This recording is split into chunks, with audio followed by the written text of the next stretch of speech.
This one is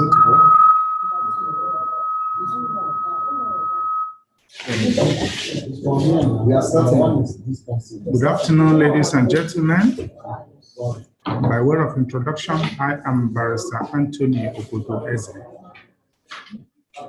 one of the facilitators that will take you on business law, registration of business, and compliance requirements. In the first instance, I must have to say without hesitation that we have different kinds of law in our society. And for you to appreciate business law, one needs to know what law is all about. That is the rudiment. As a matter of fact, law is a body of rules that govern a particular circumstance.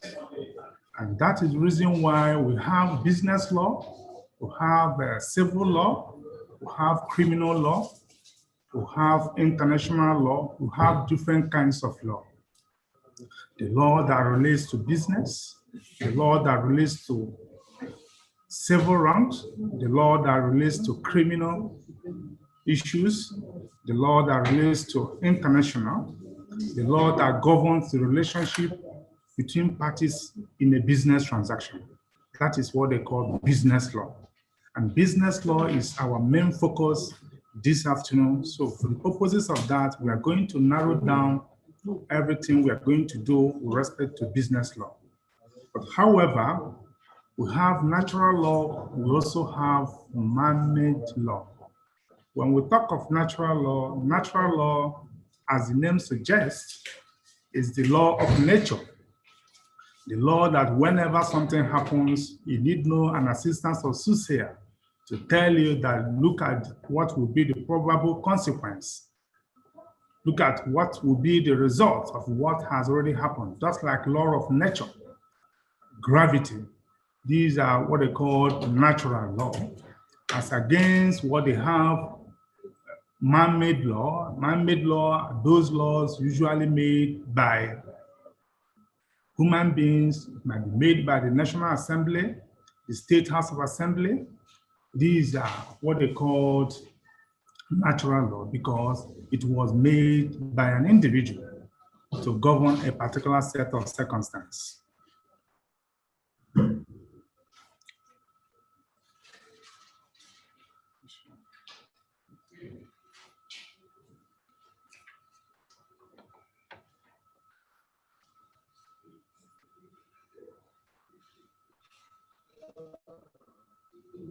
One, before we proceed further, I also wish to bring to our attention that at the end of this lecture, participants will be able to know basic understanding of nature of Nigerian legal system, also know and at the same time understand the legal regime and regulatory agencies regulating businesses in Nigeria.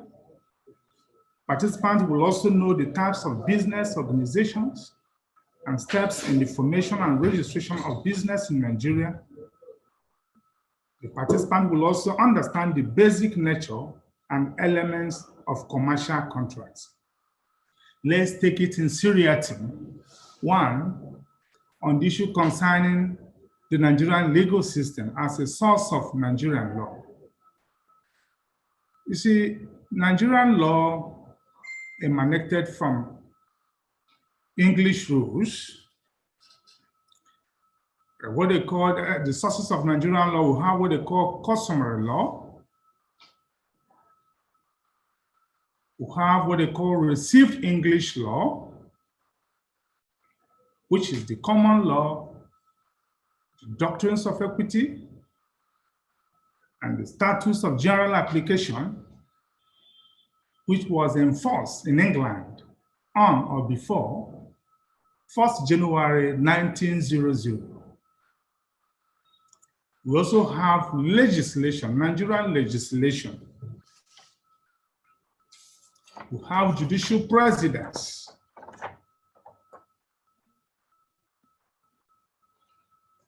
We also have case law.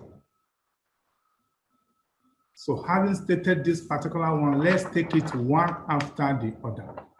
One, customary law as a source of Nigerian law. Customary law means those traditional values, those traditional usages that have evolved as norms in a particular society. Those norms becomes customary law. Those usages becomes customary law because it has been accepted. It has been accepted in the society. It is also in existence in the society. Once such customary laws, once those values, those traditions are in existence, generally accepted, it becomes customary law. And as a matter of fact, most of our law emanated from customary law. Most of the law we use today emanates from customary law.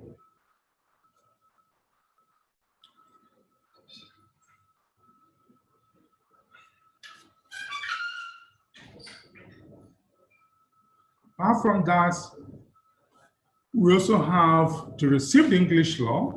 The received English law, which includes the common law, the doctrines of equity, and the statutes of general application, which were enforced in England on or before 1st January 1900. So the question will be, what is common law? The common law are those laws that evolved in England in the olden days. And as a matter of fact, most of those laws then are very, very harsh, very, very rigid. And it was applicable in England then, despite the harshness and the rigidity of those common law. It was applicable. Following the harshness and the rigidity of the common law in the olden days, that informed the introduction of what they called doctrines of equity. Equity came in with a view to mitigate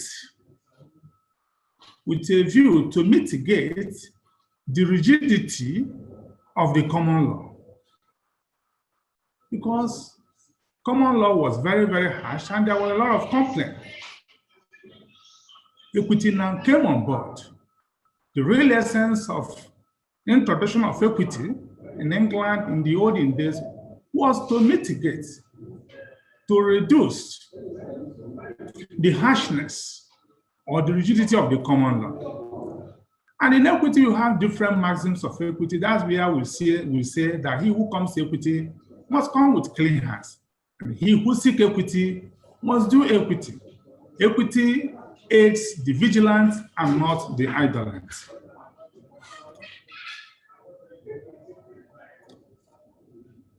Apart from that, we can now delve into the statutes of general application.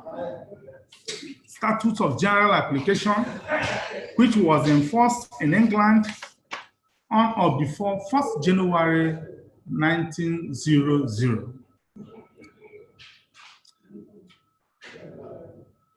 Those statutes of general application which were enforced, we received them as part of the received English law. We received them in Nigeria as part of received English law, which is applicable in Nigeria. Before we move further, I must have to state here that all these received English law I have just mentioned, the common law, the doctrines of equity, the statutes of general application, are applicable here in Nigeria, subject to local circumstance. In other words, where there is a contravention or where this local circumstance did not permit those received English laws will not be applicable. It is very, very important to note that, because we cannot say because this is received English law, every received English law will be applicable. No, the clause there is that it will only be applicable if those received English laws are not repugnant to natural justice, equity, and good conscience. In such circumstance, it will be applicable.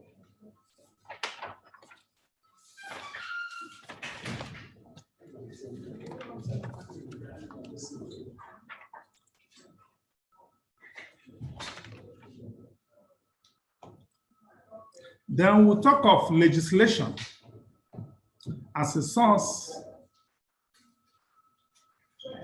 of Nigerian law. When we talk of legislation, we're talking about the acts of the National Assembly, the act of the State House of Assembly.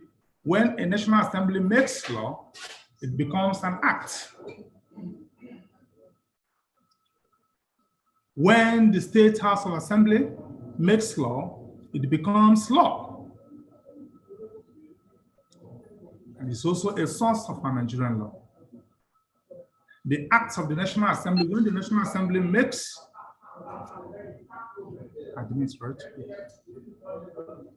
when the National Assembly makes law, it becomes an act of the National Assembly, and that becomes law. That becomes the source of Nigerian law. During the military era,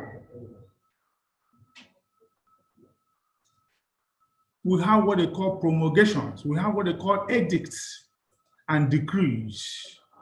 And those edicts and decrees promulgated by the military personnel then becomes source of Nigerian law. Apart from that, we also have other sources, like what they call case law. You know, when 2 or 3 persons have issues, they finally refer to court for adjudication.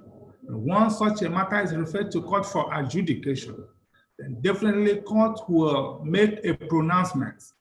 Such pronouncement will respect to the issue brought before the court for determination. Such pronouncement becomes a precedent, it becomes binding, it becomes law. It is also part and also source of Nigerian law. We also have what they call judicial precedents as a source of Nigerian law. What is judicial precedents? Judicial precedents means a decision of the higher courts. We will still get to that because it's part of what we are going to treat this afternoon. Hierarchy of courts. As you already know, we have Supreme Courts,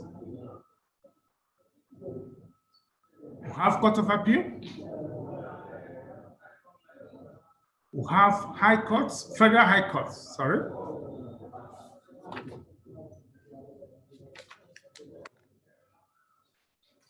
We have High Courts, we have Magistrate Courts, we have customary courts,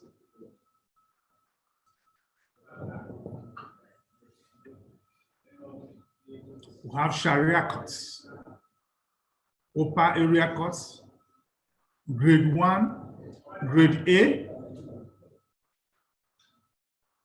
and all of them. So when we talk of judicial precedents, as we have hierarchies of courts, it flows down. Just for instance, when Party A and Party B have issues with respect to recovery of premises, that Mr. A is living in your house, and you feel that Mr. A is supposed to vacate, or maybe that his tenancy has expired by a fraction of time, and he wants him vacated, all you need to do is to file an action in the magistrate court that has jurisdiction.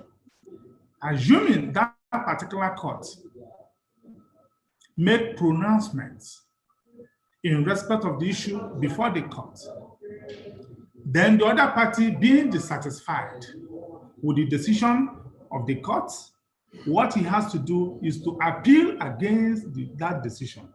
To which court? To higher court, that is high court. At the high court, if the other party, if court make pronouncement against or maybe upturn or uphold the decision of the lower court, in such situation, the other party being aggrieved will do what? Will file an appeal to Court of Appeal. At Court of Appeal, if either of the party feels that the decision of the Court of Appeal doesn't favor him or did not favor him, that he feels that the decision was reached by inquiry, means was reached in error or the perverse, in such situation, the person has a right to do what? To appeal to Supreme Court. And Supreme Court, as a matter of law and principle, is the highest court in the land. So now, at the Supreme Court, if the Supreme Court, having considered the case between two parties, having listened, having considered all the relevant evidence and all those stuff before him, the Supreme Court will do what? Will make a pronouncement. And that pronouncement the Supreme Court will make, that is judgment, becomes binding, becomes final. That is the reason why we call it Supreme Court. And every decision reached by Supreme Court becomes a judicial precedent. Judicial precedent in the sense that, assuming the principle of law decided in the Supreme Court is to the effect that once someone's tenancy expired by a fraction of time, that such a person is only entitled to 7 days owner's intention to recover possession. Assuming that is the decision of the Supreme Court, in other words, subsequent cases that comes before the lower court that borders on the same principle, in such situation, the lower court will be left with no option than to do what? Than to apply it. That is what they call judicial precedent.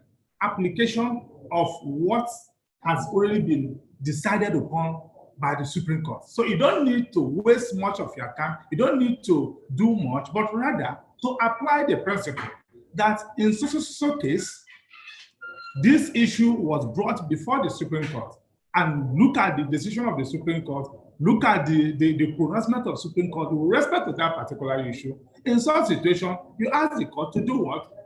To apply it, because the court's hand, that's the lower court's hands, are more or less tied. He has no option than to do what? To depart from what the Supreme Court has already decided upon. Most particularly when it borders on the same principle. That is what they call judicial precedence. However, the Supreme Court also has the right to overrule itself. You know, people normally say that Supreme Court is the highest court of the land. Once they make a decision, once they make pronouncement, it becomes final. But however, where the Supreme Court's decision, in any case where it's reached by inquiry means reached in error, or maybe there are some available evidences, there are some available facts which the Supreme Court did not adhere or did not advert its attention to, that assuming the Supreme Court adverted its attention to so facts, so evidences, perhaps the decision would have been different. These are the only ground upon which the Supreme Court can do what? Overrule itself.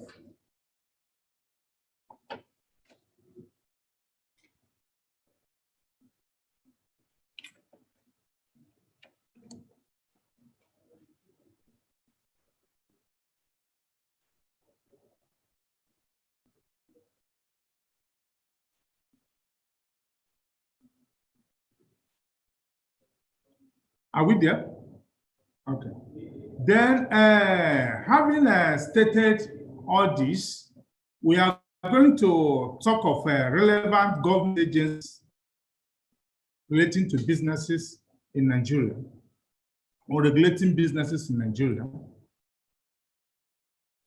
We're also going to talk about types of business organization, legal implication of various types of business organization, registration of business organization, law of contracts.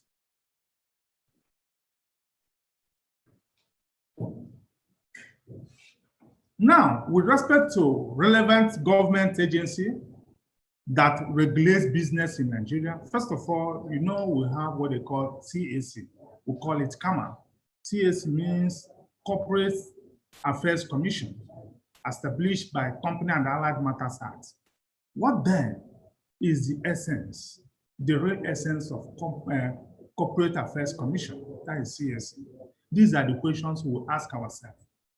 This is more or less like a body saddled with responsibility of regulating and at the same time registering businesses in Nigeria.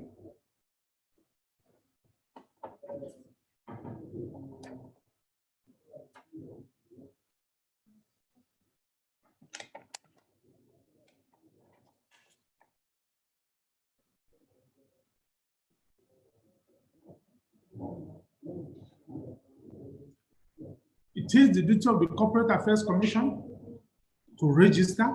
It is also the duty of the Corporate Affairs Commission to regulate. It is also the duty of the Corporate Affairs Commission to supervise.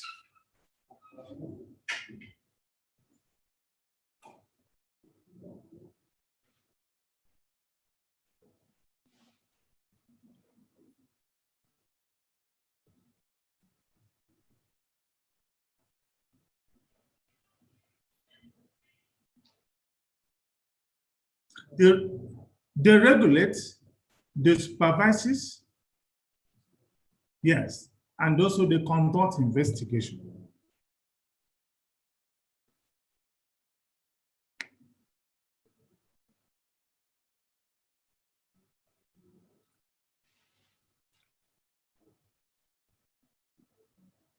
I think also in the course of our study, let me just take us a little bit back on the issue concerning civil and criminal, because many times some people don't even know what civil is all about and what criminal is all about. When we talk of civil, civil has to do with civil wrongs. Just like I said earlier, that we have different kinds of law. We have law relating to business, we have civil, we have criminal, you also have international. When we talk of civil, civil has to do with the personal rights, as in enforcement of the personal rights of an individual. It's just like the private rights of citizens and obligations towards each other. For instance, Party A and Party B, you people entered into an agreement, and at the end of the day, you perform your own part of the obligation, then the other person fails to do that, it becomes a private, it becomes wrong, it becomes civil wrong. You understand? That means that Part A has committed civil wrong against you, just something like defamation of character. When you talk ill or slander someone's name, that has the potency of bringing the person's reputation before the right-thinking members of the society. In such situation, you have defamed the person. That is what they call civil wrong.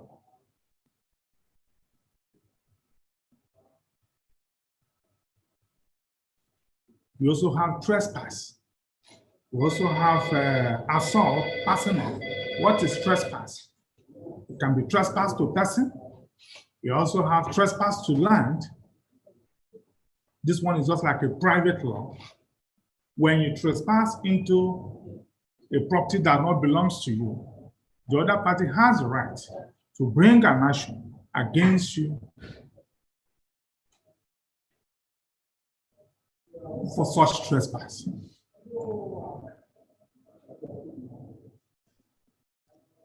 It can also be passing off. Passing off means in a situation whereby you have a name, just like Mocha phone. Do you understand? And that Mocha phone has already made name in the market, and another person will now come and prepare the same goods. The good in question is not registered. You just prepare a product that look like that mocha and write the name mocha. Do you understand? You are now selling that particular product on the already known privilege. You understand, of that mocha. That is right of passage. If such a person meets you, the person is going to file an action against you for right of passing. As a matter of fact, civil wrong is different from criminal. When we talk crime, means an offense punishable under the law.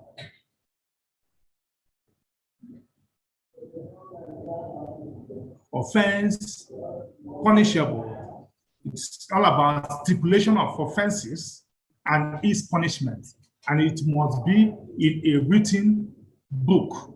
It must be codified. And it must prescribe punishment. That makes it a crime. And as a matter of fact, crime is usually prosecuted by the police, agencies of the government, EFCC, ICPC, and others. The reason why crime is usually prosecuted by the police is an offense against the state. It is not an offense against an individual. Rather, it is an offense against the state. And that's the reason why once it happens, it is the state that prosecutes. And offense is weightier. Offense is weightier as against civil wrong. Because civil wrong, you might even come to court, you may not come to court, but once it is a crime punishable under the law, you must attend court. If you fail to attend court, it becomes contempt of court. It becomes contempt of court, which is also another offense.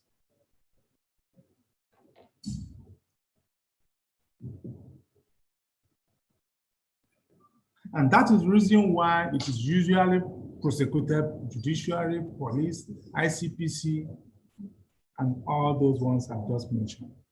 It is all about theft or murder. When somebody murders, or a case of an attempted murder, in such situation,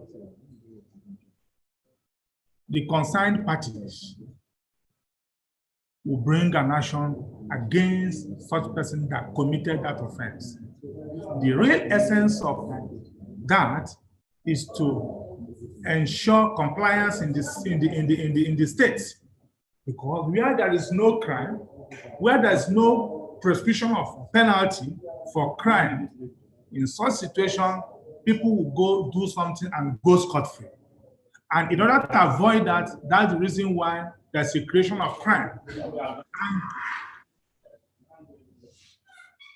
And bear it in mind that what is crime in state A might not be crime in state B. The most important thing is wherever a crime is committed, ensure that such crime is prescribed, punishment also prescribed. In a situation where there's no prescription of that, no punishment, in such situation, there is no crime. For it to be for an act to amount to a crime, it must be prescribed in a statute book. It must also, apart from the prescription, it must also state the punishment. The punishment must be defined.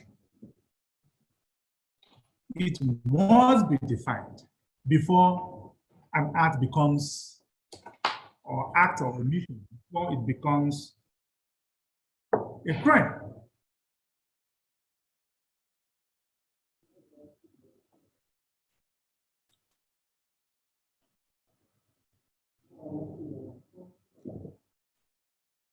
Now, back to relevant regulatory agencies. I've before now made mention of Corporate Affairs Commission, which I said earlier that the Corporate Affairs Commission was established with a view to regulating, registering companies in Nigeria. In other words, a company must be registered before such company takes it. And that's the reason why when you put up a proposal for something, either in a ministry, department, or agency, what they normally do is to ask for registration documents. And you might not know the reason why they're asking you for that registration document. The reason why they're asking you for that registration document is to enable them conduct due diligence, to conduct search on that particular company, to know whether that company in question of which you submitted a proposal, whether such company was registered or not. If registered, it will go along with you. If it doesn't register, two things are involved. They may abandon your proposal. They may abandon your proposal. Not even may say, I'm sure they definitely, because you cannot award a contract to a company that is not registered. It must be registered before the ministry, department, individuals, or corporate bodies can work hand in hand with you.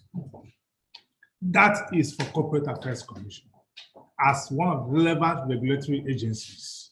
And that is the first step every business tycoon or every business-minded person should first of all think. Let me first of all register my business so that it will clothe it with legal personality. Because if it is not registered, there will be nothing like legal personality.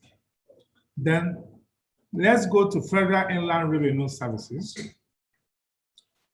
Federal Inland Revenue Services, as we already know, that one is for federal. That is just like a body saddled with the responsibility of collection of tax, corporate taxes from individual, both artificial body and natural body.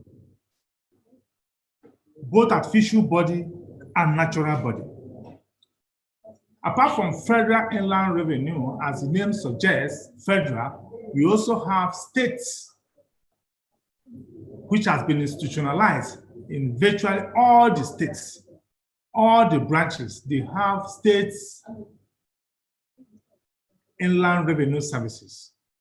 They also have the responsibility of collecting tax. And that's the reason why upon registration of your company with Corporate Affairs Commission, you also register what they call register for VAT. You register for VAT. You also register for tax. But the law is that when a company is registered, when a company is newly registered, that company may be exempted from payment of tax. That's what they call POL, pre-operational levy. That is the only thing the person can pay. And upon payment of that, they will give you tax clearance certificate for that particular, since it's within the period of 6 months. But if it is more than a year, you have to follow the due procedure. You have to follow the due process of getting your tax clearance certificate. But once you register with Corporate Affairs Commission, when the company is still fresh, all you need to do is to take all your relevant documents to Federal Inland Revenue or State Inland Revenue, depending on the circumstance, with a view to do what? Obtaining your certificates, knowing fully whether if you allow it to stay for like a year or thereabout, you have to follow the due process, the due procedure. Newly registered company is by implication exempted within 6 months. Anything above that, you are on your own. I think these are the part of the benefits we are going to get in this particular lecture. You may not know. Then we also have a CBN, central bank.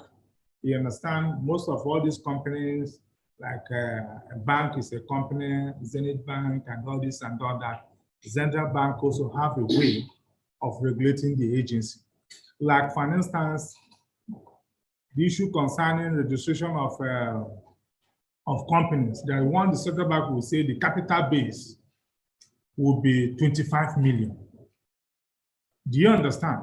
And you must have to comply with that 25 capital base.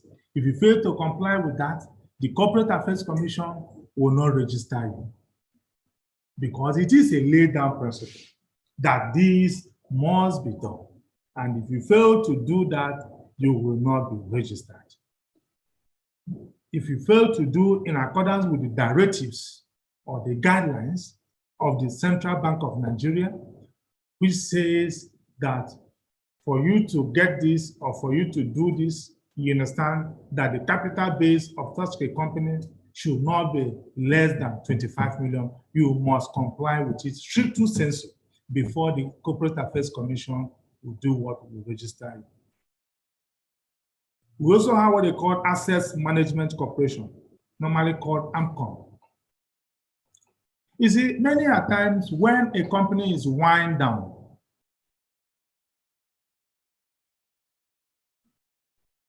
or maybe winding up of a company, maybe in a situation whereby the government procure company as a result of the liquidity or the result that the company in question is indebted to another company, and such company is dissolved or wind up. In such a situation, government normally takes over via AMCOM, that is Assets Management Corporation of Nigeria. They are more or less like also a regulatory agency in respect of companies, because they work hand in hand with companies. If a company fails to live to its responsibilities, then they now come in. We also have what they call National Agency for Food and Drug Administration Control, that is NAFDAC. This organization played a vital role in regulating the activities of company. You agree with me that if not for the advent of NAFDAC,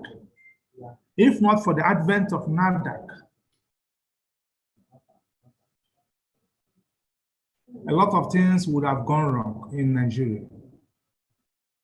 Let's take, for instance, the pure water we drink, the bottled water we drink.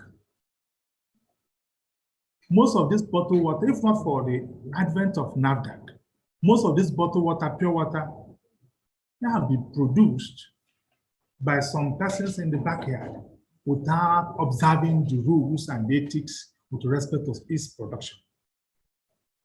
If not for the introduction of NAFDAC, some people can just go by the side and use chalk and produce tablets, which is very, very detrimental to our health. That is the reason why NAFDAC came on board with a view to addressing all these issues.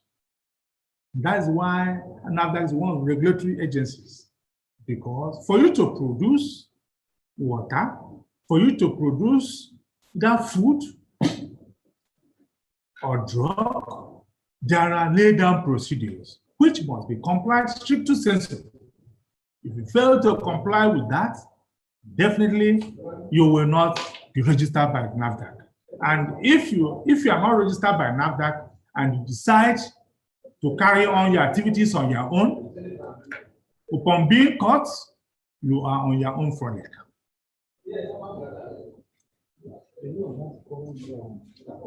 Apart from that, we also have Standard Organization of Nigeria, SON.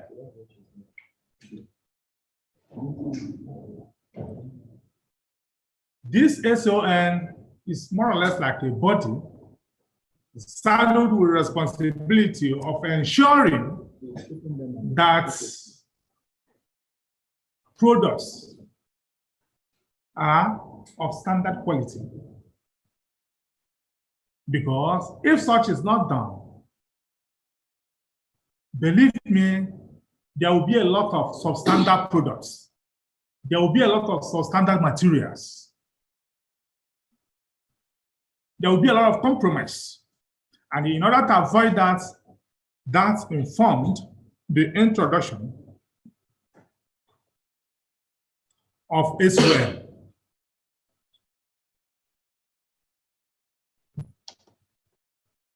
That informed the introduction of SON to ensure that most of the goods that we have today are quality goods, meet the requirements, are standard goods, and not substandard goods.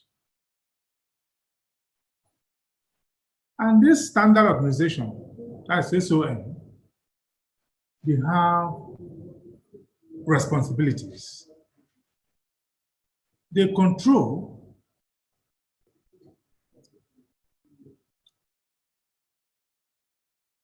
the proclivity of having substandard goods in Nigeria. They have a very good control because you have to comply with the requirements before they will now issue marks and certification in respect of a particular product. In other words, if you decide to go on your own to produce a substandard goods without getting marks or specification or certification from SON, that one is also actionable upon being apprehended.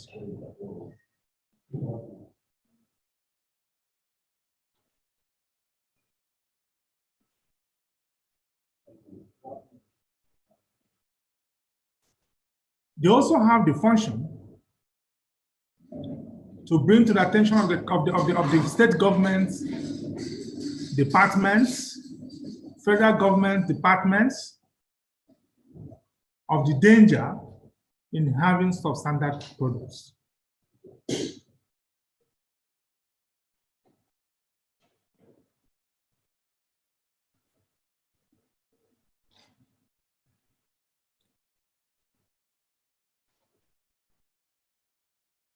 We also have federal FCDA,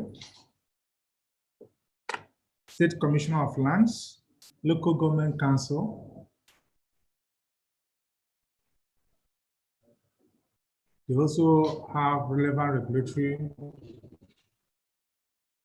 job to do in respect of companies and individuals. Because many times they do issue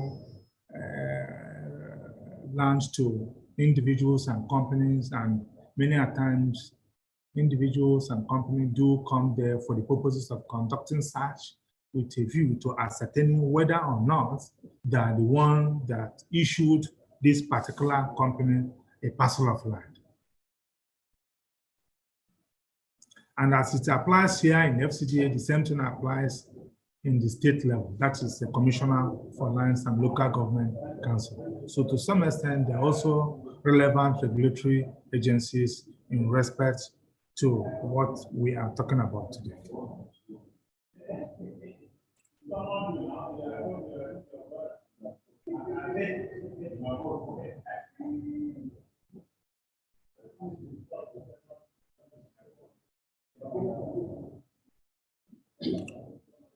On the issue concerning Corporate Affairs Commission, I've already told you its function, regulatory function, registration of business name, non-business organization, such as company, business name, and also incorporated trustees. Section 7, sub 1 of CAMA set out the main function of CAC to include what we've just mentioned before: regulation, supervision of the formation, incorporation, management, and winding up of companies. It also includes power to carry out what they call the investigation into the affairs of company if the situation demands. You agree with me that once a company is incorporated, there are what they call objectives. There are what they call MEMAT, Memorandum and Articles of Association. That MEMAT is just like a constitution. It's just like a body that governs the activities of that particular company. So in other words, the company in question, upon being registered, that company must try as much as possible to be in line to act within the purview of its members. That is Memorandum of Association. That MEMAT, we call it Memorandum and Article of Association. It's just like we can, in a layman terms, I can call it a constitution that guides the affairs of a company. And as a matter of fact, the company is not supposed to go outside the scope of the constitution. It's not supposed to go outside the scope of that MEMAT. If it goes outside the scope of the MEMAT, that is when the CAC will now come in, will now invoke their power, their investigative power to conduct the affairs, you understand?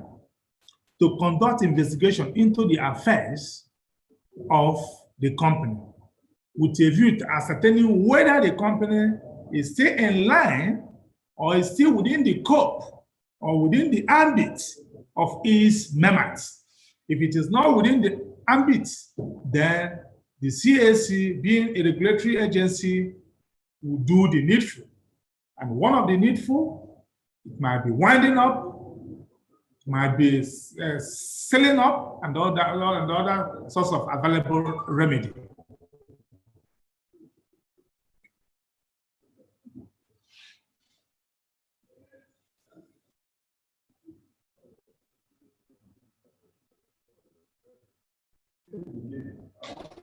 Federal Inland Revenue, I had earlier on said, that's in charge of collection and administration of federal and corporate taxes. All existing manufacturers, distributors, importers, suppliers of goods and services are to register with VAT. What is VAT? VAT means value added tax. You must register. I said it earlier before that upon registration with Corporate Affairs Commission, first of all, apply within 6 months to get tax clearance certificate, which you get free of charge. But you know, we're in Nigeria, we say free of charge, but when you get there, definitely you are going to pay a token compared with what you would have paid had it been that you have stayed for like a year, 2 years, as the case may be. You see, and you have to register for VAT. In registration of VAT, you go to Federal Inland Revenue, then obtain form. They tell them that you want to register for VAT, give you form. Once they give you form, those form is self-explanatory. Your name, your business name, and all those stuff. Those are things you are going to fill. After you must have done, they are going to give you a number. You understand? A registered number, because VAT is something you find on a monthly basis. It's that number that you use to file. And it is better as a business person to do the needful instead of cutting corner, because there are some persons that will say, how much will it take me? It will take me more to do this, to do that. You want to cut corner. In the cost of cutting corner, you will find yourself spending more than necessary. So that is the reason why it is better for you to do all this. You remit tax, you remit VAT every month. All you need to do is just to get a tax consultant who will assist you in doing all this, because there are some materials that are not taxable. There are some materials that are not taxable. All you need to do is to get a qualified tax consultant. Assuming you made million let's say 1 million in a year as a turnover. By the time they will work it out, they will say that 500,000 naira goes to this, goes to that, education and all those, and those areas that are not taxable. So at the end of the day, you find yourself paying something which will be very, very reasonable. But many times, some people will say, I made million, I have to go and pay 10% and all this. But if when you get a very good tax consultant, at the end of the day, you may not be able to pay as you may have thought you would pay. And also be on the safe side, because evasion of tax is also an offense. They discover that you are avoiding tax, avoidance of payment of tax is an offense on its own. And it's also actionable.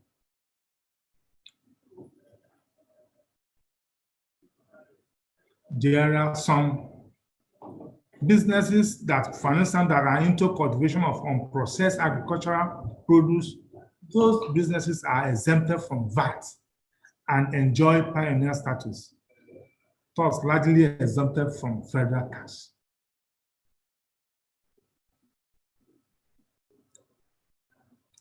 I had earlier on said on the issue concerning registration with some to investigate the quality of facilities, materials, products in Nigeria, establish a quality assurance system, including certification of factories, products, and laboratories.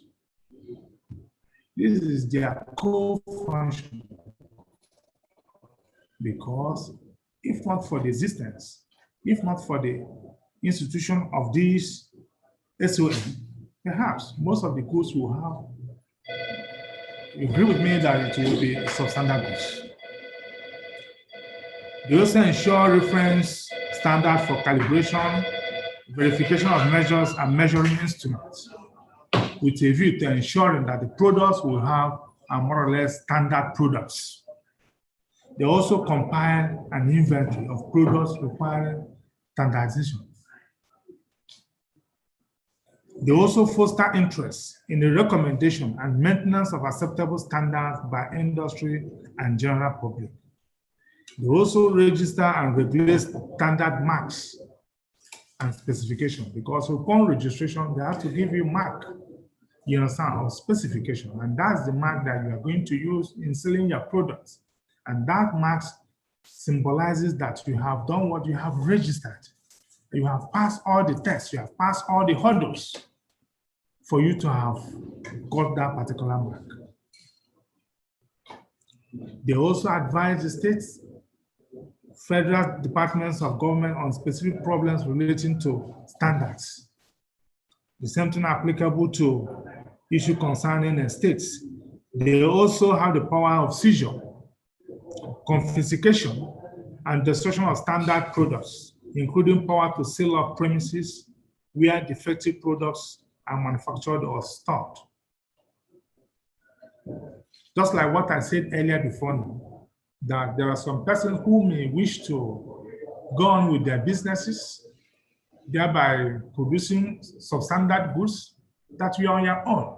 If you are being caught by SOM, definitely they are going to destroy those goods, they are going to sell the premises, they are going to do a lot of other things available to them. And those things they will do, you cannot maintain action against them because they are backed by law, because they have statutory backing in respect of those steps they may have taken.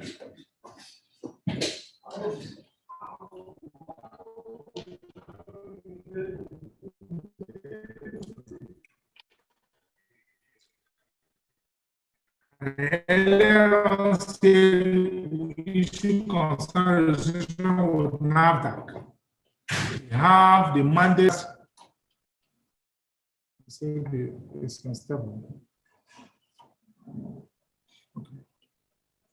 Okay, sorry. NAFDAC, they have the mandate to regulate and control the quality standard of foods, drugs, medical devices, cosmetics. All business dealing in food and related products are subject to regulation by NAFDAC.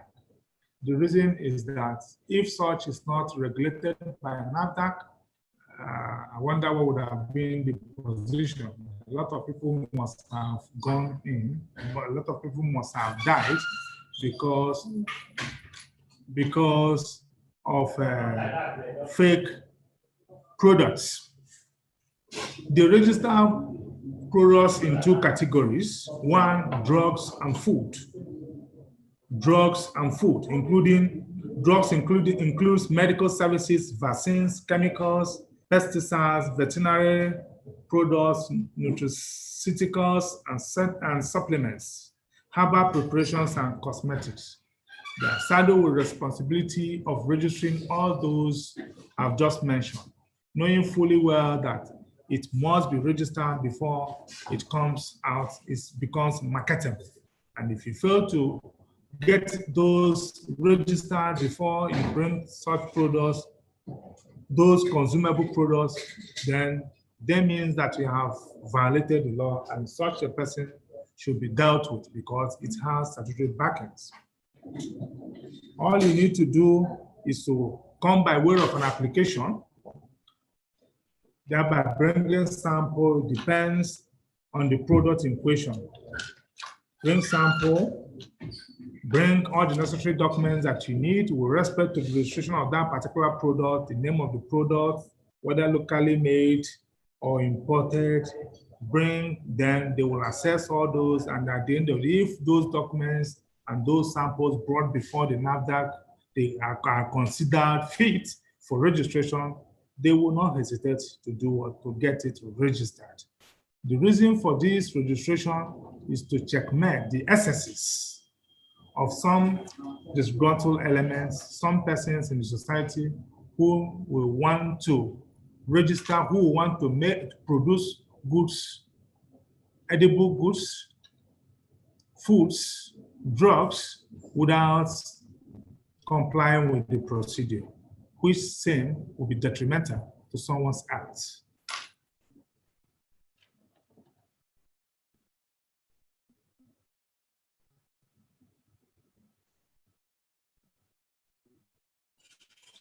Key requirements. The key requirement as follows. Those to be registered, we know that NAFDAC registered drugs application is on single product basis. If you produce drug, and maybe multiple drugs, if you want to register, you have to come by way of application, and it should be on one phase. You cannot use a stone to kill two birds. You cannot use one application to register several drugs or several products. It's unethical. If you have, maybe you produce about 3 or 4 different products, most especially on the issue concerning drugs, then all you need to do is to come by way of application to the NAFDAC, seeking to register a particular drugs, not all the drugs in one application. And this will enable them consider that particular drug in question, whether it passed through the text. And you bear in mind that before you register with NAFDAC, first of all, we are going to come with what they call certificate of incorporation. And this is the reason why I said earlier that the first step any business-minded person should take before venturing into business is, first of all, to get his or her business registered with Corporate Affairs Commission. That is the first step. Assuming you want to produce water, first of all, you register with Corporate Affairs Commission, knowing fully well that if you bring sample of the water you want to register with NAFDAC, they will list, apart from the sample and the other requirements, they will ask you for certificate of incorporation. And if you fail to produce certificate of incorporation, it then means that you have not commenced your journey. And that's the reason why I said earlier that the journey starts with registration with Corporate Affairs Commission. Every other thing will follow suit. Registration with NAFDAC, they have procedure. Written application stating the name of the manufacturer, the name of the brand, completed NAFDAC application form, because I'm going to oblige you with a form. Once they oblige you with the form, you are going to fill the form. The form is self-explanatory. Certificate of incorporation with the Corporate Affairs Commission. If it is a company, then 5 copies of the product dossier, 3 packs of the product samples, notarized original copy of the duly executed power of attorney from the producer, from the product manufacturer imported product. In such situation, after you must have completed all this form, then you take it to a notary public or a commissioner for oath. The essence of taking it to a notary public or commissioner for oath is for the notary public to notarize, to authenticate that all the information contained therein are nothing but truth. Without that notarization emanating from the notary public, emanating from the commissioner for oath, the NAFDAC will decline. They will not register that particular product.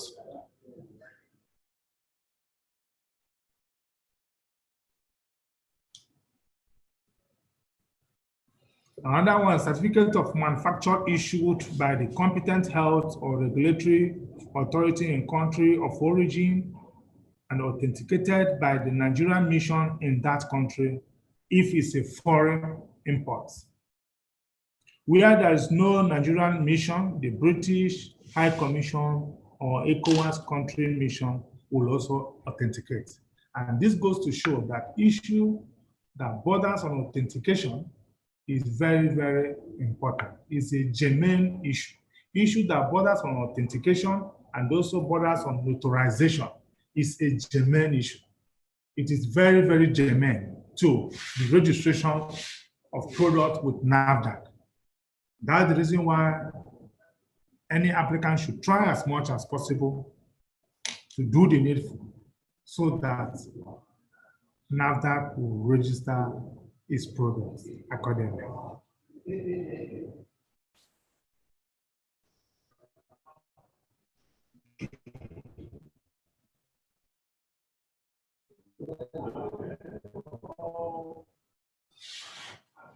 Registration with NAFDAC. If contract manufactured, contracts by a notary public in the country of manufacture, just like what I said, notary public notarizing the document in question is of utmost importance. Current World Health Organization, good manufacturing practice certificate for the manufacturer authenticated by Nigerian mission. You see authentication again, that goes to show that authentication, when you look at all these things, you see all of them authenticated, must be authenticated before that particular product is registered with NAFDAC. Without it, it will not be registered. Now, we'll now move to types of business organization and legal implication of the various types. The question is this: what is business organization? Business organization is just like a legitimate venture to make profit. When you resolve to wade into business, when you resolve within you to embark on business, and you know that business is all about profit or loss. When you resolve to invest your money into business with a view to having return on such investment, that is what they call business organization. And as a matter of fact, we have different types of business. We have what they call sole proprietorship. We have what they call partnership. We also have what they call company.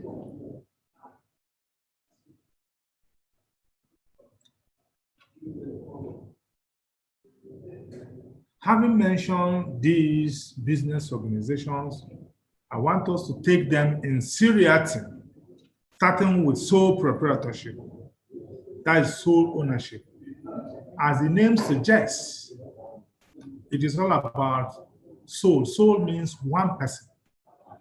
If Mr. A has decided to embark on a business venture,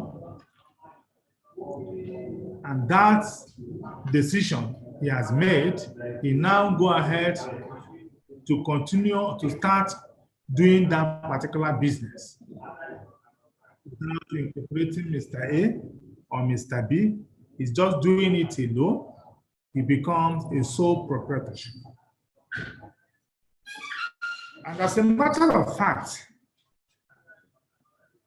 every company or every business organization has its own advantage and disadvantages.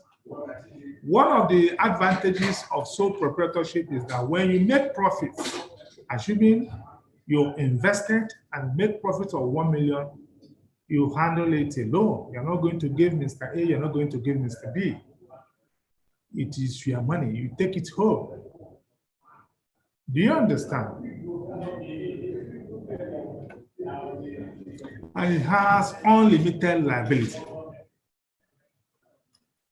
Unlimited liability means that in the course of doing that particular business, maybe he accepts loan of, let's say, 1 million. And at the end of the day, you know, venture business is all about risk, profit. And at the end of the day, after he must have taken that risk, he couldn't make profits. Then when it comes to issue of repayment of the loan that he secured, in such situation, he will do that alone. He will do that alone. Because they say he who chops alone, that is alone. The same thing applies here. Now, a sole owner is personally liable for the debt and liability of the business because he's sole. He's liable, absolutely liable for anything that happens. He cannot be jointly liable. He cannot be jointly liable with any other person because it is more or less sole proprietorship. Assuming he access loan of, let's say, 1 million in bank, and you know there's no bank that will give loan without what they call security, and he now deposits his security, we call it collateral,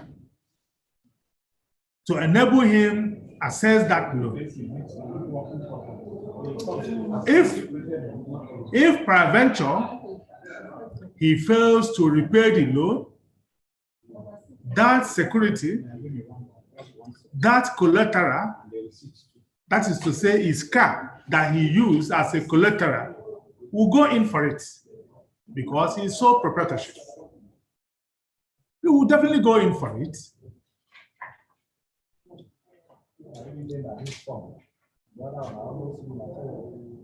Another thing is that because he's a sole proprietor, not registered, he is not different from that particular business. He is not different from that particular business. As against when it's registered, when we come to company, then I will educate us more on that. So proprietorship is not registered. And be that as it may, anything that crops up as a result of the business, he will be held personally liable.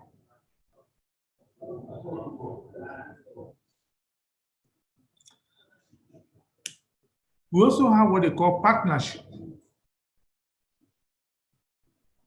Partnership and its legal implications.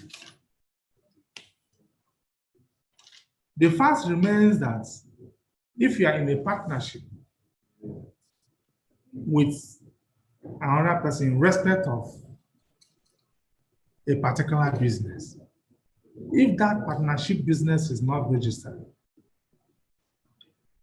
the same thing that applies to sole proprietorship, that the issue of unlimited liability, will equally apply.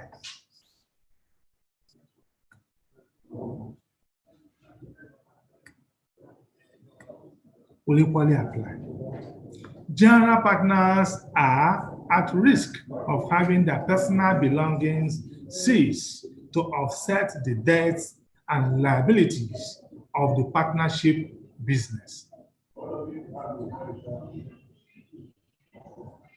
They are not limited because the partnership is not defined. It's not defined as to the extent of their liabilities.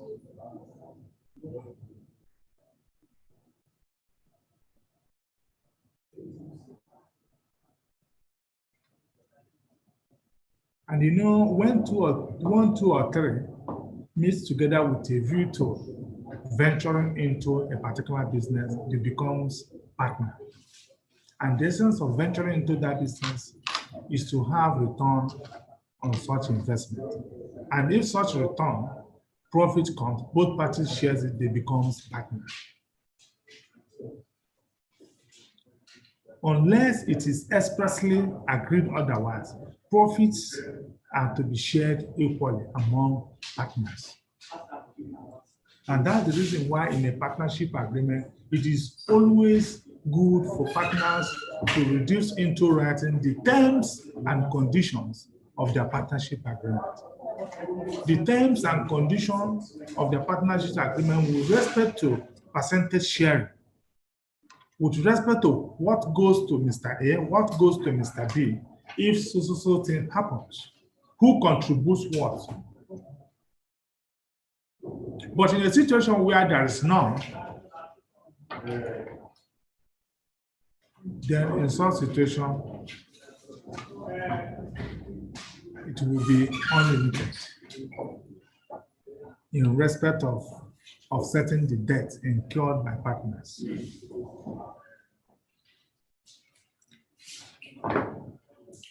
This brings us to what they call company. Company means, as in, we have a company is all about 2 or 3 persons agreeing on terms to register a company. And in company, we have business name as a company, it's a business name. We also have what they call the incorporation trustee, that's incorporated trustee under Part C. But the fact remains that once a company is incorporated under the Companies and Allied Matters Act, that particular company becomes a corporate suit who can sue and be sued. In other words, it becomes a body, it becomes a person. We call such person in law, becomes an artificial person who can act, who can sue, and also be sued in a court of competent jurisdiction.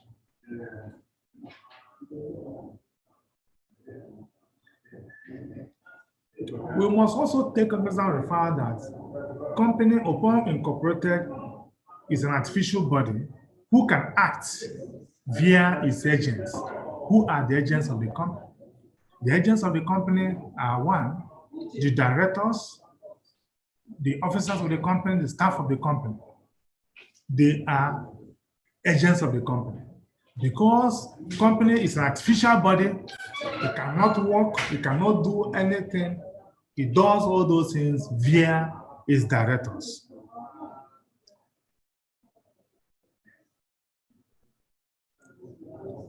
Upon registration, such company is a corporate sole. Such company can buy and own properties. Such company can enter into an agreement with another company. Such company can sue and be sued. Such company enjoys perpetual succession, that it lives forever. Such company can apply for loan in its registered name. And that's the reason why many times when you look at the memorandum and article of association of a company, there is a clause that makes provision for what they call borrowing power of the company. In a situation where the members does not make provision for borrowing powers, and such a company wants to borrow money, in such situation, every act with respect to borrowing that money is null and void, because such act is not sanctioned, is not authorized by the members, the memorandum and articles of association. Everything done by the company must be authorized by the members, the memorandum and article of association. Anything In contrast, anything that is not consistent with the terms and conditions as stated in the memos is null and void. And that's the reason why many a times, if you want to borrow, you want to access loan from a particular bank, just for instance, Zenith Bank, they will ask you for your incorporation document. And you might not know the reason why they're asking you for an incorporation document. The reason for such incorporation document is not far-fetched. The reason is that once you produce a certificate of incorporation, you produce CAC 7, you also produce CAC 2, that is the allotment of shares, CAC 7, list of directors, and MEMAT. They will look at the MEMAT. The essence of looking at the MEMAT is to ascertain whether or not that particular company has the power to borrow. If it has no power to borrow, in some situation, they will decline your application. Because assuming they borrow, knowing fully well that you are not empowered to borrow, in some situation, when it comes to issue concerning repayment, that should be a ground.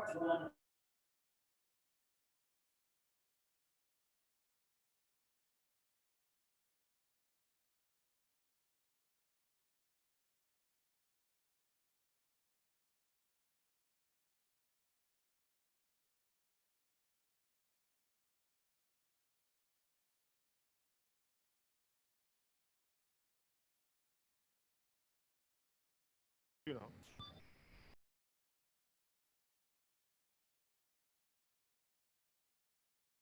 With a view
What did I touch?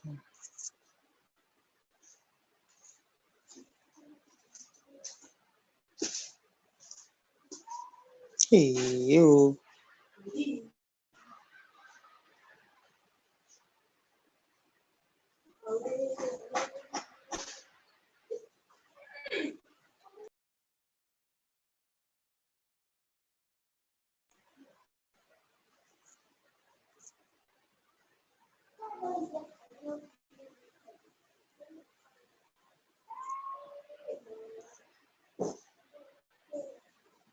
Hey, what happened now?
Very sorry, class, for the technical hispace.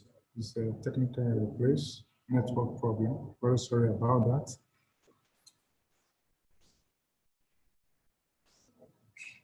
Very sorry about the network error.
Gentlemen, very sorry again for the network.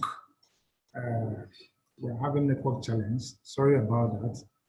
Just like what I said earlier before the network interrupted, we are on company and have made it known to us that once a company is incorporated, it becomes a corporate soul, becomes a perpetual sale. It also has the power to buy and also owns property.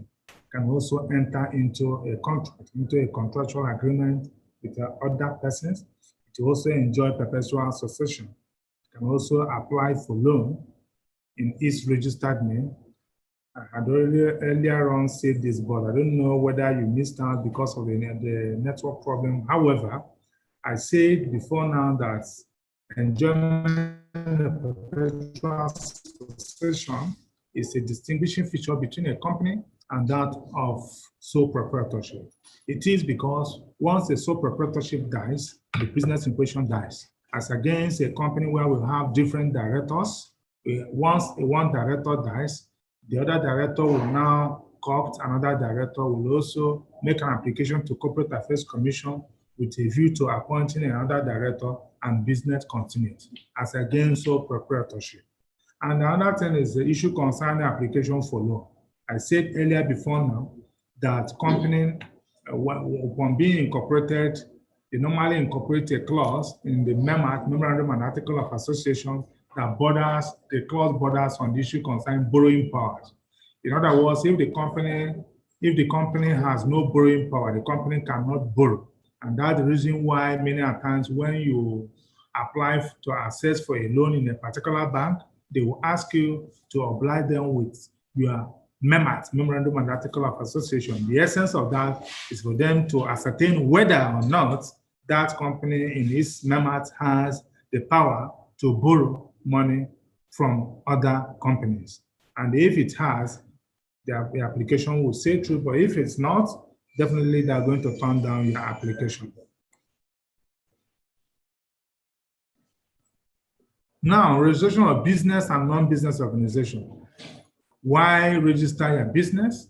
This is a cardinal question, which in the course of my lecture this afternoon, right from the time I commenced, I stated in clear terms the reason why it's necessary for one to register business, and the first step any business-minded person should take. Registration of business organization is done at the Corporate Affairs Commission, which I had earlier on said, where be it a business name or company incorporation.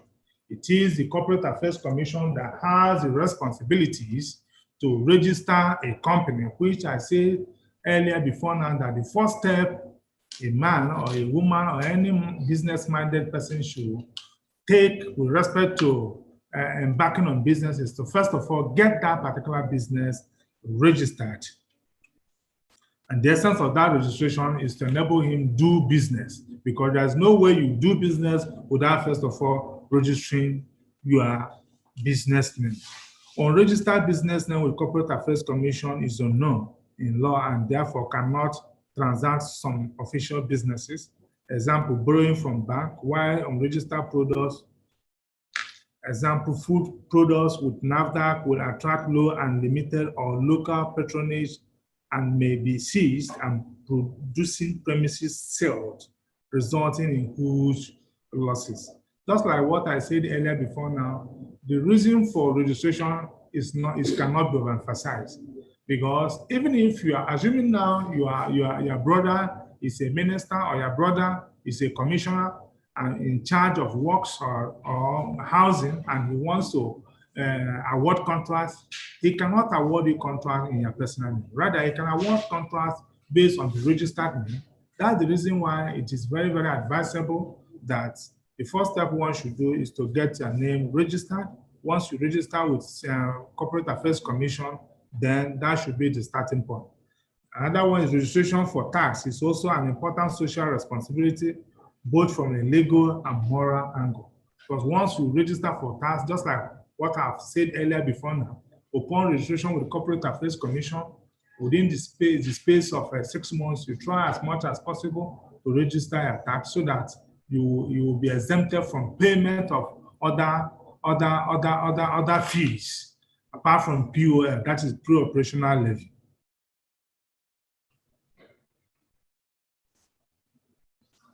Small business startup procedure. How do we start up a small business?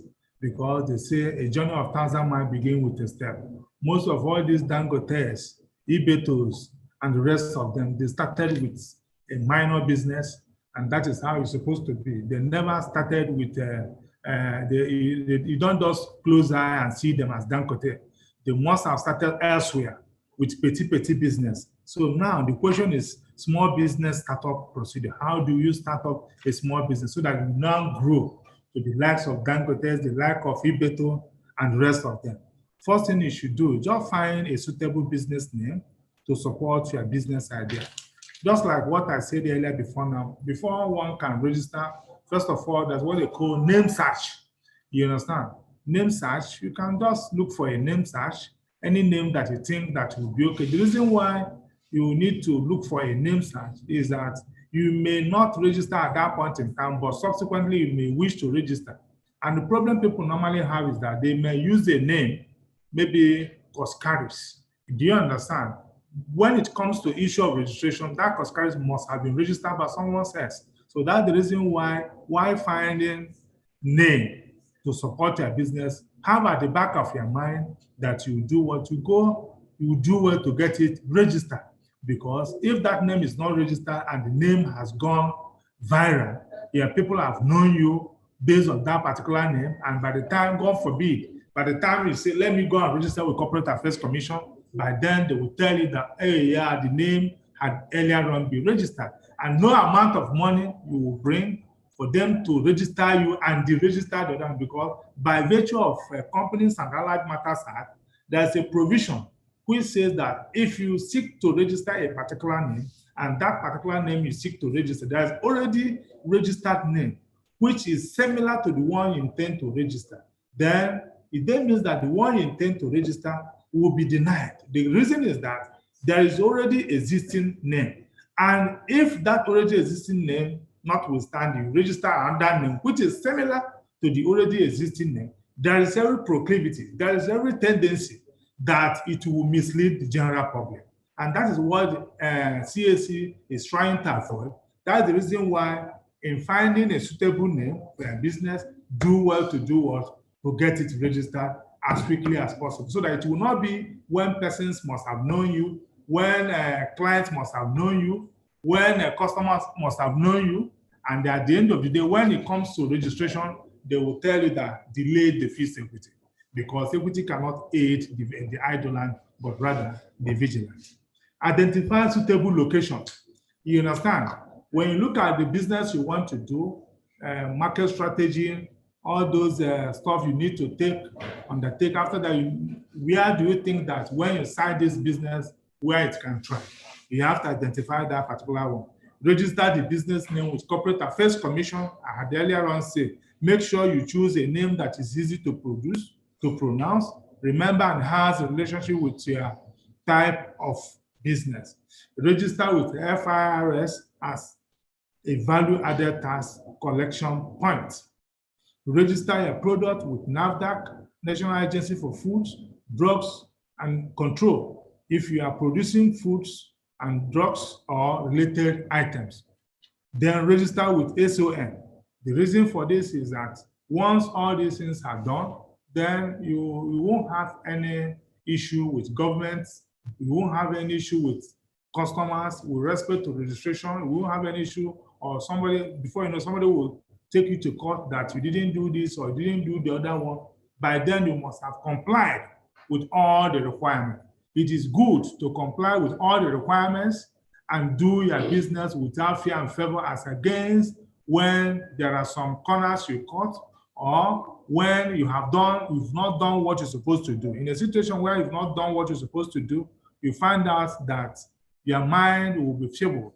You understand? When they mention CAC, you start shivering. When they mention NAFDAC, you start shivering. The reason is that you've not done the needful. And you know what might be the implication when they discover you've not done the needful and you are carrying on your business. Then they will equally do what they're supposed to do, and you don't have any ground at all because they have legal backing.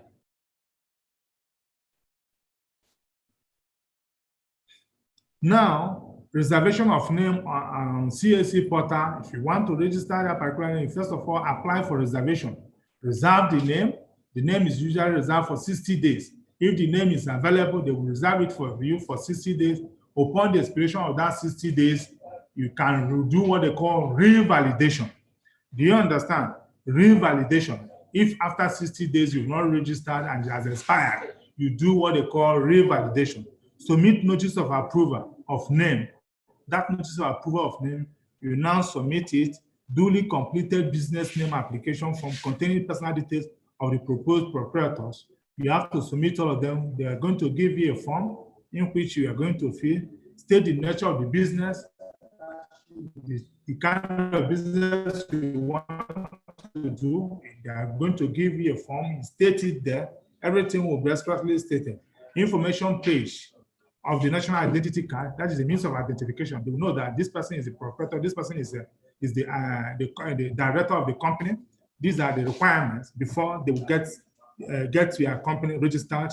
Then 2 passport size photographs of the proprietors or maybe the directors, as the case may be. Evidence of payment of filing fees to Corporate Affairs Commission. Example of business names, you can say Chika and Chika and associates, something like that. That is what they call business name, as against Chika and Chika Nigerian Limited. That one is a limited liability company. And the reason why they call it limited liability company is because the extent of their liability as a director, assuming the company borrows money, let's say 10 million, to do business, and at the end of the day, the company couldn't meet up. Do you understand? And in the case of winding up of the company, that 10 million will be shared amongst those directors. That is the reason why they say it's a company limited by shares. Note that each of the directors are more or less subscribers to the shareholder. They are more or less shareholders. And if assuming the shareholding is, let's say, the authorized share capital is, let's say, 1 million, and we have about 2 directors. One of the directors' share is, let's say, 800,000, while the other one is 200,000, and the company is wound up. In such situation, the one of 200,000 will now take liability of 200,000. Then the other one of 800,000 will take liability of 200,000. That is the reason why it is called company limited by shares. Company limited by shares. So that is it. Then that takes us to procedure and documents to be submitted to Corporate Affairs Commission for registration of a company, which I had earlier on said.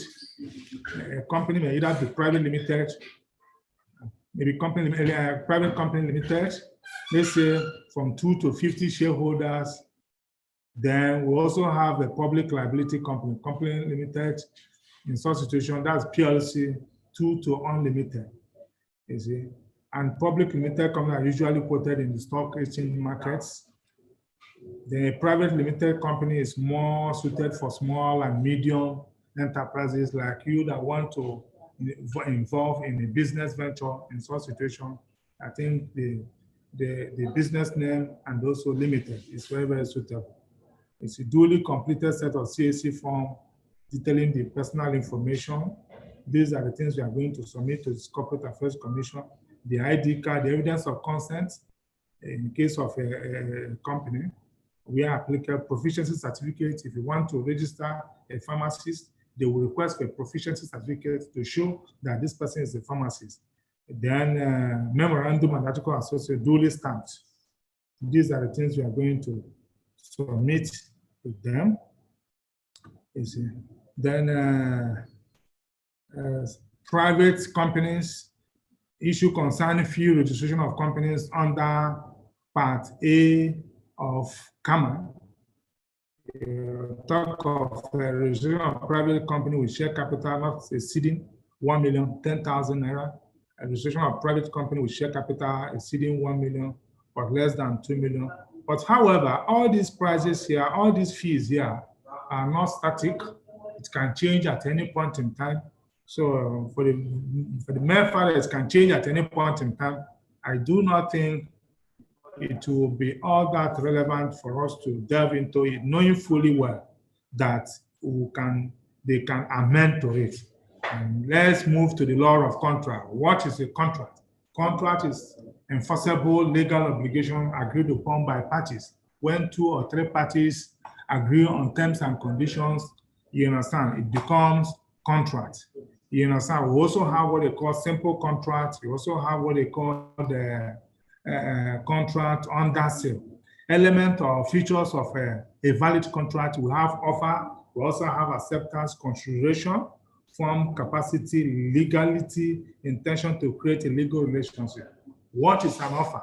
An offer means a proposition, a statement made by a person called an offeror, stating that he or she wants to do this on a particular terms, that he or she wants to sell his property at a price of this, at a price of that, and that must be accepted by an offeree.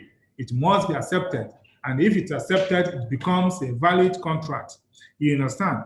And other features of contract that makes a contract a valid contract is consideration. There must be an issue of consideration. Consideration in law is amounts furnished by the offeree in respect of the contract in question. In other words, there must be a kind of a consideration. No matter how small it is, the consideration is consideration in the eye of law, and it must be furnished before it becomes a valid contract. Form and capacity.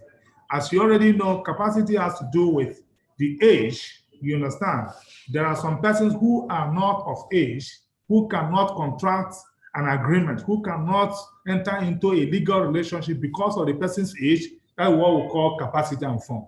Because the person is underage, as a result of that, the person cannot perform an agreement. The person cannot enter into an agreement.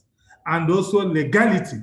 Legality in the sense that these are one of the valid elements. Any contract entered into must be legal, despite the fact that parties to a contract must have entered into a legal relationship, must have complied with all these terms and conditions. If that contract is illegal, if that contract is tainted with illegality or is tainted with immorality, such contract cannot be enforced by a court of competent jurisdiction because such contract offends public policy. Such contract is prejudicial to the administration of justice. For instance, if you execute a contract to maybe commit a crime, in such situation, court cannot sanction that particular because it's illegal. And also maybe a contract. Maybe a contract in respect of immorality entered by two parties, such contract cannot be honored, cannot be entertained by a court of law. Another thing is intention to create a legal relationship. There must be an intention between two parties to create a legal relationship. And in a situation where there's no intention, we call it consensus ad idem, meeting of the two minds. If there is no meeting of the two minds, there is no valid contract. There must be a meeting of the two minds before we call it a valid contract. We have what they call privity of contract. What is privity of contract? Privity of contract means parties to a contract. And the law is that if you are a party to a contract, upon being aggrieved, or maybe you've performed your own obligation and the other person has failed to perform, in such situation, you can sue the person for the person to do the needful. But if you are not a party to that particular contract, you have no right to do what? To bring an action against the defaulting party because you are not a party. And that's what they call privity of contract.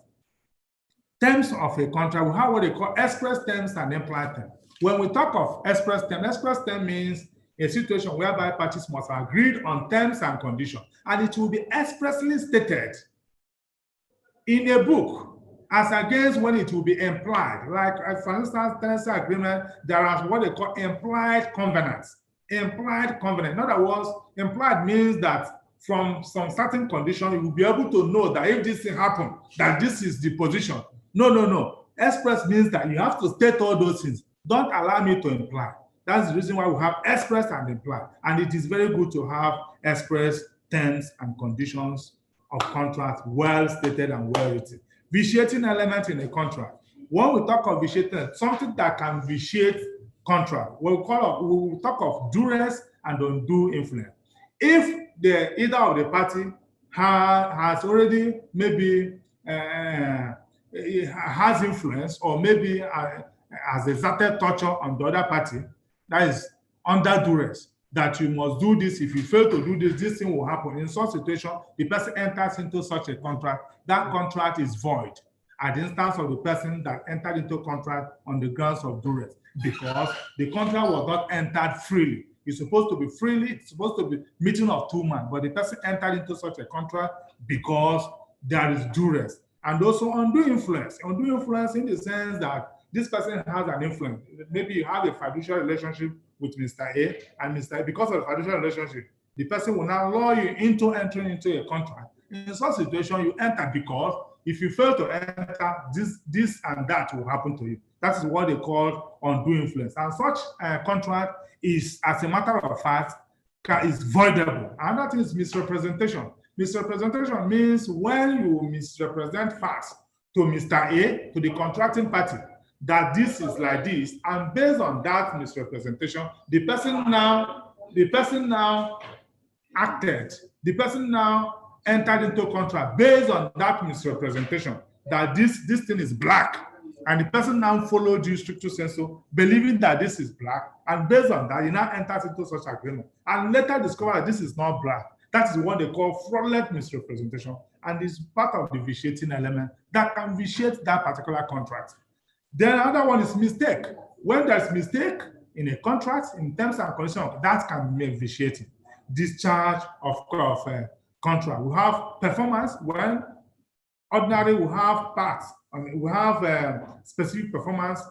Once the agreement is made, once the contract is made, Part A has its own obligation to perform. Part B has its own obligation. That's the reason why if they fail to do that, then you can now rely on it that this person is supposed to perform this. I have performed my own, and because he has not performed his own, that is a total breach of contract, which is also actionable. Frustration can also discharge it.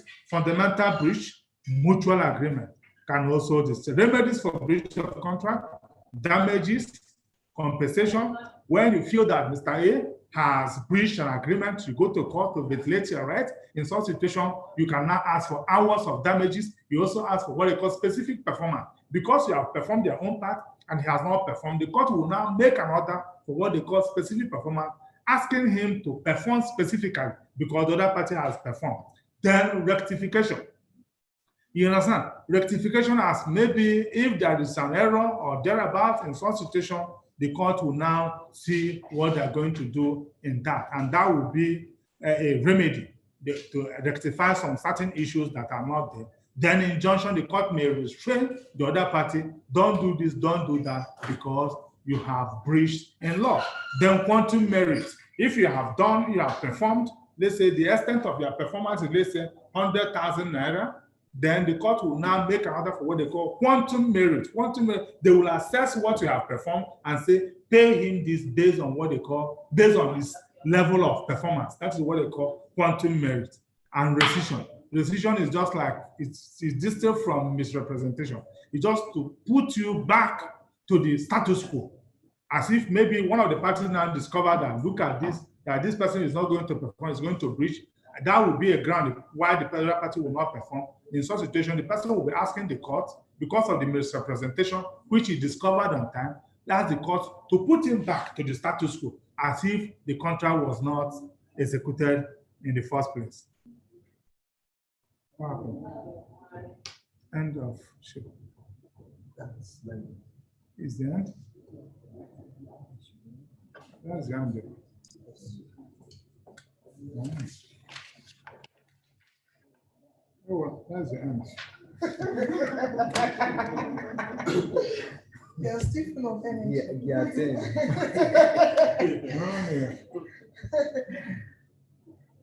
And I didn't make the mark before. Anyway, it's okay. I was thinking it's still more.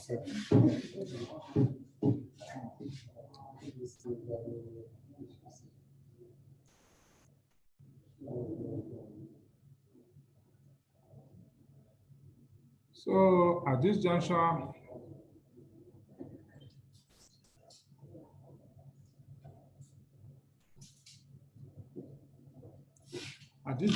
have to thank each and every one of us for making out our time to listen to this lecture. You're highly welcome. I appreciate you. I thank you very much. I think we need some minutes to enable us take questions and answer with respect to what we have discussed. Thank you very much.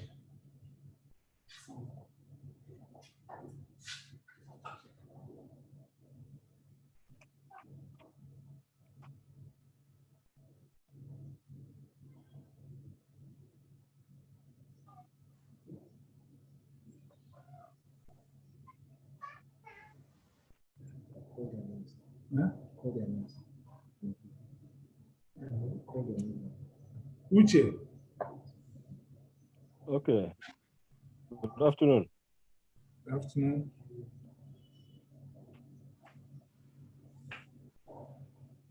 Thanks very much for the lecture.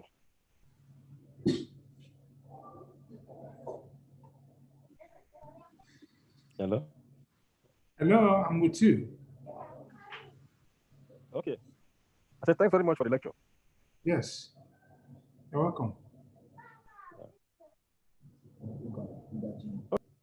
Uga Jane. Hello, good afternoon, Barrister. Good afternoon. Yeah, I always join from home, so I rush in between house chores, and that's why I don't stay on the video. Good afternoon. Nice meeting you, sir. Quite an intelligent one here. Really? It's okay. Please, again. Latif. Latif Salaudin.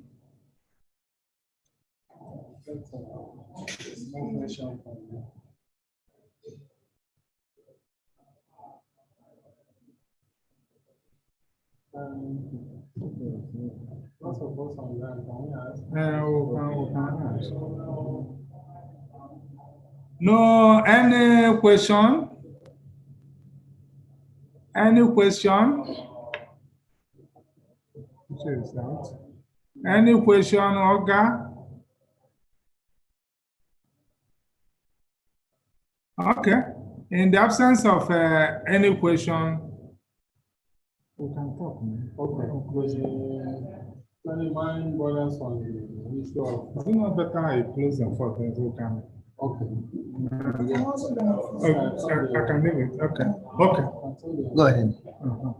Mind borders on the issue of this tax. Okay. Tax clearance. Okay. Tax clearance certificate. That you mentioned that within after 6 months. 6 months, that one is able to get it free. Get it free. Yeah. Mine has been more than that. It's getting to A plus now. So what am I supposed to do in this circumstance? I've not started business with any of them because I registered based on this one that was, I think it was 2018, that they now open a window for this kind of. But that time the thing didn't click, so I quickly registered. Okay. Unfortunately, up to now, I've not started any business with them. Because I was thinking I would get a wrong start. We couldn't get a miss out. That's why I'm trying for the second time. Okay. Now, as I've not done anything or whatever, what becomes of those business names are registered in the eyes of CAC or federal. Okay. Those. Now, you said you've registered before. Yeah. Okay, gentlemen, some of your colleagues present here, they ask questions with respect to tax clearance certificates upon registration of company, that whether the feasibility of getting it within 6 months, and even if you get it within 6 months and the person has not commenced business, what will be the person's fate? That is the question that he posed. Now, I think first of all, you said you've already registered, right? Yeah. And when was the registration? 2018. after registration, did you Federal Airline Revenue?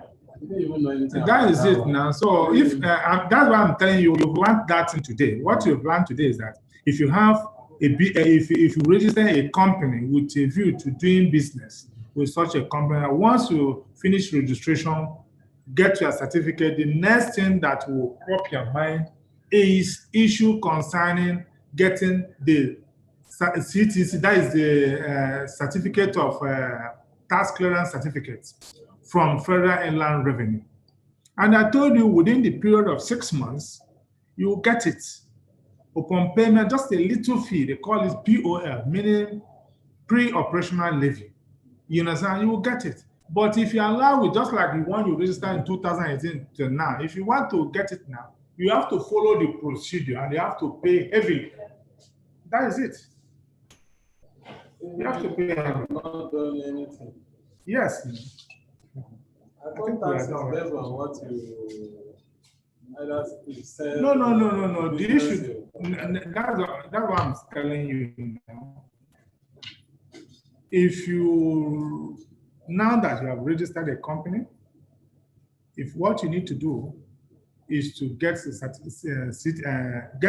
tax auditor, do you understand, a tax consultant, even though you've not started doing anything. Just like in CAC, once you register a company in CAC, that's what they call the final returns. And this final returns is usually filed every year. Whether you've commenced or you've not commenced, we call it statement of affairs. Statement of affairs shows that you have not commenced business.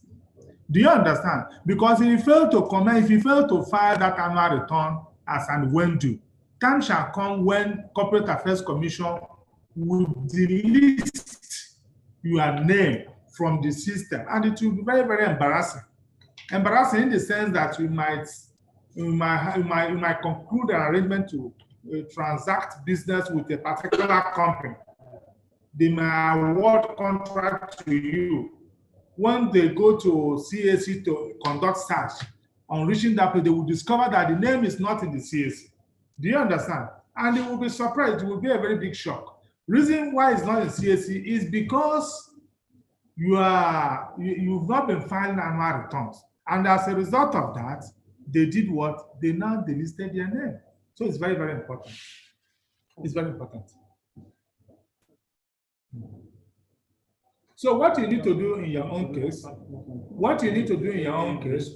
now that you've registered and you've not commenced business, hold on. But for annual returns, try as much as possible, engage a lawyer. Lawyer will be filing annual returns for you on a yearly basis. There's a lot of incentives for those of us who even registered at those of us that we are covered under that window. Yeah. Open for business. Some things benefit, but they work some things for us. But we are not able to even benefit from what they promise to do. That's why the business couldn't take off. It's okay. Just like it's within that new cycle, not under the normal registration. For just for that purpose, is still applicable. I still have to comply with. No, definitely you have to comply. You have to. Just like what I told you, all you need to do to get a tax consultant who will now put you through in that regard. Then file your annual returns. Do you understand? Because if you had listened to this lecture before now, perhaps you wouldn't have been in this mess. As in, you would have taken the benefit of this lecture to get your certificates with lesser amounts. Do you understand? So that is it.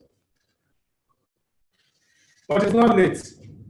The most important thing is that you have learned something. Yes, that is the most important thing. You've learned something. If I feel this, I will go there and tell them, say I'm canceling those names. Register fresh. You can. You can.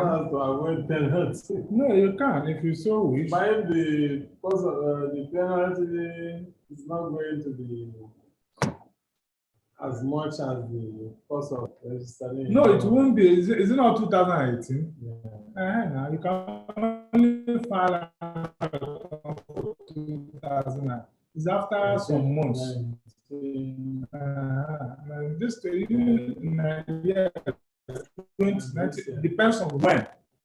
In that 2018, when it's January, then it should be around that kind of ending of last month. The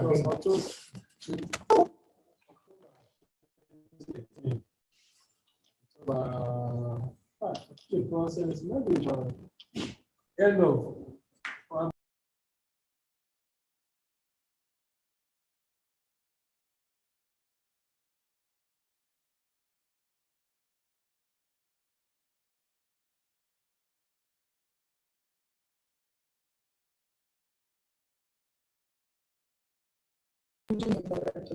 procedures for changing a director. Okay. Now, if you want to change director, first of all, because the CAC people are very, very diplomatic, just like what I was telling this other. You're supposed to be filing your annual returns on every year. And if you fail to file annual returns, they knew before then that one day you will come for what they call post-incorporation. When you come for that post-incorporation, there's a lot of my clients now, you know, that they need 2.1. 2.1 means secretary. And they want to use it to get LC, letter of credit and all those things. They want it today. And they ask me, I say, it can't be possible. Now we started, annual return. I know how much we spend on annual return. We'll file that one. When the company is dormant, you've not done anything. That is statement of affairs you are going to file. To file is, what does it now take? What it takes is that, one, you have to conduct search, bring out the names of the directors, shareholding, so that what is in the file in the CAC, the information you are going to feed in will be in line with the information in the CAC. First of all, you have to apply to get it, unless you, the owner of the company, has every information regarding the form. But if you don't have those information, first of all, apply for search, bring out the file, then I have it. and if you have all those information that Mr. A is the director, Mr. A is the director, look at that.